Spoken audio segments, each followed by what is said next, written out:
11th के स्टूडेंटों को अब परेशान होने की कोई जरूरत नहीं, क्योंकि आज के इस वीडियो में मैं आपको वार्षिक परीक्षा के लिए भौतिक शास्त्र के कुछ महत्वपूर्ण प्रश्न इस वीडियो में बताने वाली हूं। तो देखिए, इस तरीके से कुल 4 सेट हम आपके लिए लेकर आए हैं।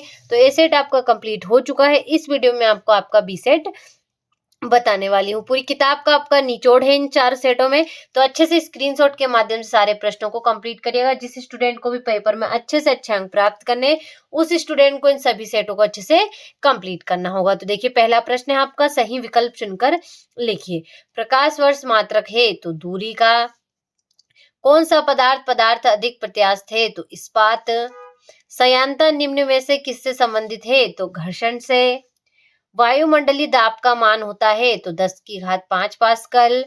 रेखीय संवेग के आघूर्ण को कहते हैं तो कोणीय संवेग।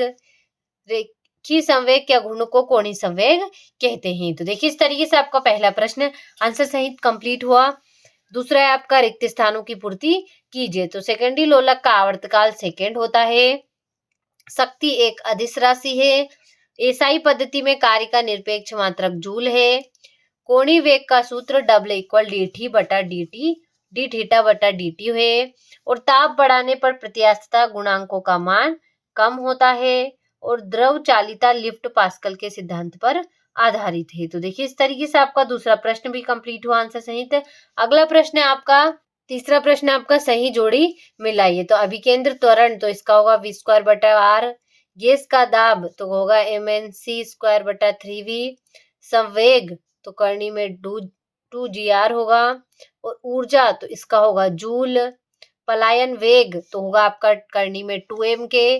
कक्षीय वेग तो इसका होगा आपका करनी में gr। तो देखिए, इस तरीके से आपका तीसरा प्रश्न भी कंप्लीट हुआ।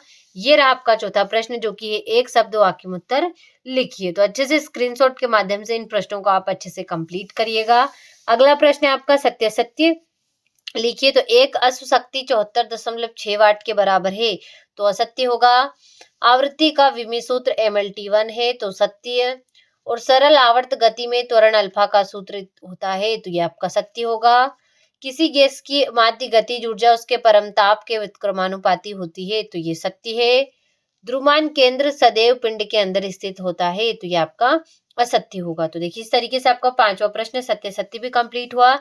छठा होगा आपका, सदिशों के योग का त्रिभुज नियम क्या है। सातवां हो गया, आठवां हो गया। इस तरीके से इन प्रश्नों का आप अच्छे से स्क्रीनशॉट के माध्यम से इन्हें कंप्लीट करिएगा।